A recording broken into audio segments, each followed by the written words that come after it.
This video will briefly show you how to integrate NHGIS data retrieved from the IPUM's NHGIS census website with arbitrary points scraped from any location.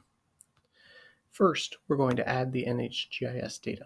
So I clicked on the vector button in the upper left of QGIS, and I'm going to browse to the shapefile that I have downloaded from their website.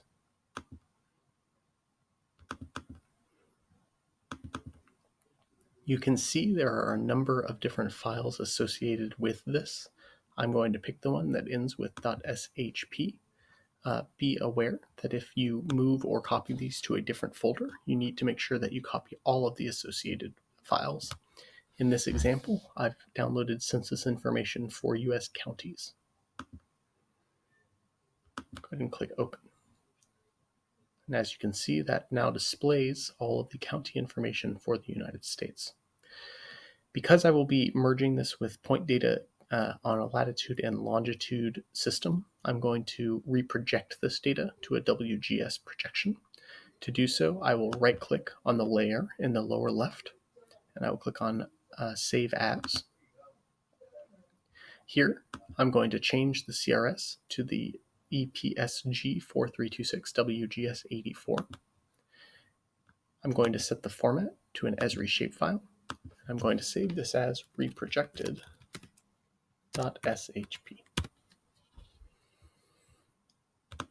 From there, I will click OK, and QGIS will reproject this data for me.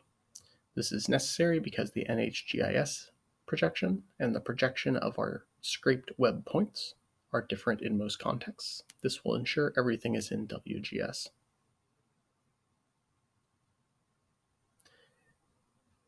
Next, I'm going to add the actual CSV data from the web scraping activities that we conducted. So to do that, I'm going to go to my desktop. We'll look at my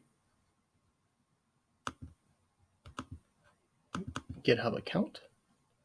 In this case, it's for assignment 2 under example material, and this is my all locations from Starbucks. So I will go ahead and open this. You can see here the settings that I need, the geometry definitions of X field and Y field. I'm making sure that it is a CSV, and then down here I can see a preview of my data. Click OK. Now I would like this to be in WGS 84, so I'm making sure to select that, clicking OK. Now if I zoom in on, in this particular case, Virginia, I can see all of the points that I retrieved from the Google Maps API overlaid over my reprojected data. Now I'm going to do a point count operation. So up at the top I will click Vector, then Analysis Tools, then Count Points and Polygons. Using the reprojected polygons that I just created, the points that I just added, and I will create a new column. I'll use the default of num points. Click Run.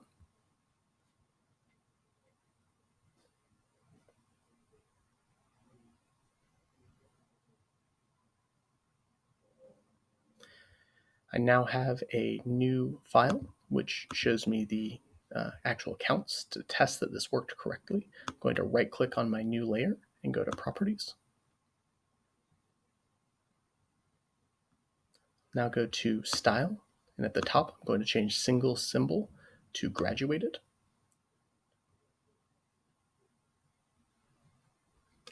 For the column, I'm going to pick my new num points column, and I'm going to go ahead and classify those. I'm going to set my first bin to be 0 to 0 and add a few classes so I can see what's going on. The reason for this is I want to distinguish between counties that have no points and those that do have points. So click Apply on that, click OK. And I can now see that, in fact, yes, across the state of Virginia and the surrounding areas, I have calculated the number of points within these different districts correctly. Next, I'm going to merge the NHGIS data back into the point count file that I just created. So to do this, I'm going to click the vector button again.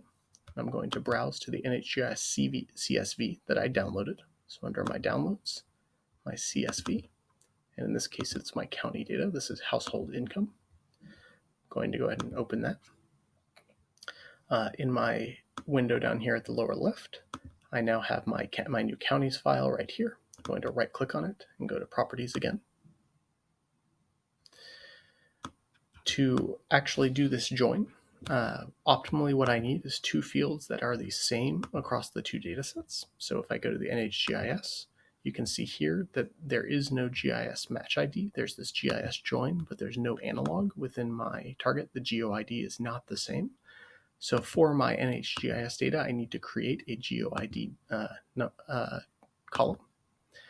To do that, I'm going to right click on my NHGIS data, open the attribute table, and here I'm going to use the field calculator. The GeoID in my shapefile is the same as the state A prefix followed by the county A numeric code.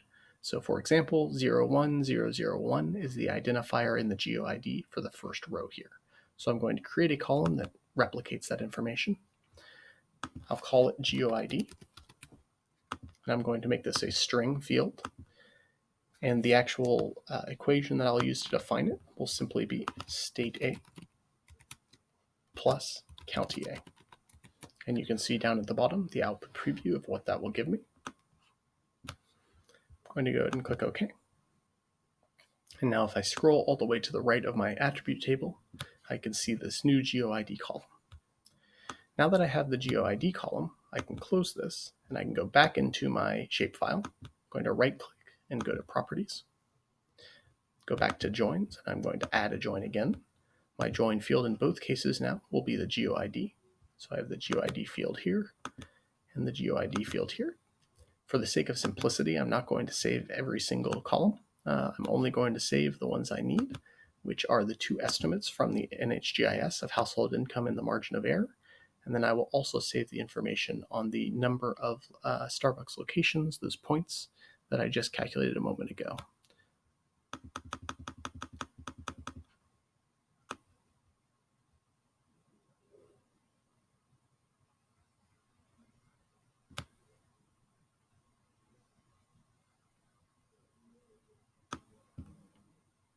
I now have it join. And now if I look at this attribute table, I now have the number of points, which was already in the attribute table. And then if I scroll to the right, I have the two additional points that I just added from NHGIS. Finally, I'm going to export this by right-clicking, going to Save As. I'm going to choose a CSV for upload into Jupyter. And I will name this as my output.csv. Finally, I will click OK. And that file has now been saved, and I can upload it to Jupyter. That is how you use QGIS briefly to aggregate NHGIS and arbitrary point data.